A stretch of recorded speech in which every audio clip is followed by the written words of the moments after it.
What's up, HW Smith? Miss A here, and today we're going to talk about food photography and how to take the best picture of your food.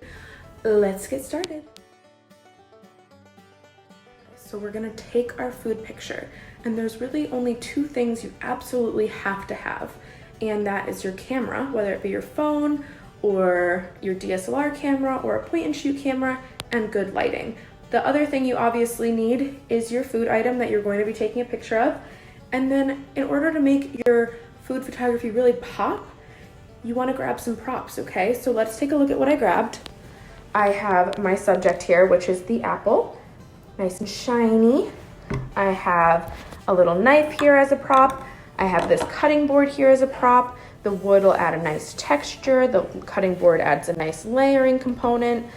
And then I have over here clamps, and this is called a flat lay. It's a double-sided flat lay. One side is white marble, one side is black marble, and it's going to work as my faux countertop. So let's go in, start setting up the picture. You can see we are in Miss A's laundry room, and the reason I chose this room is because it's got this big bright light and it has the best natural light. So I obviously set my flat lay on a little table. I only needed one clamp, and I put my cutting board down. Now I went and got some oil, okay? Because I want the cutting board to be shiny and to reflect the light. So I got this oil and I'm just rubbing it on here to create a nice base, okay?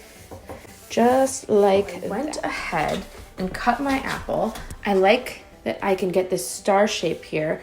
And then I went ahead and I spritzed the apple and the knife with a little bit of water, just to make it look extra juicy, to make it look really wet, so that when we're photographing it, it really shows up, okay? Got some on the knife, I don't mind, but it's really up to you how you want it to look. So now you can start shooting.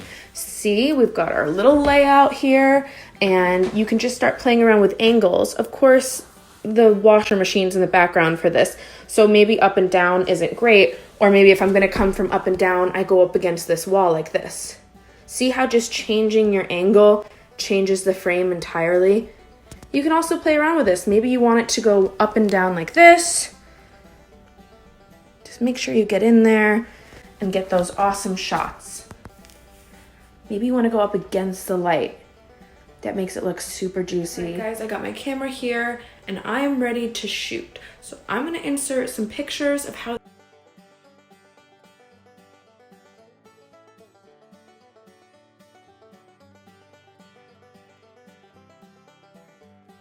set up for shot number 2.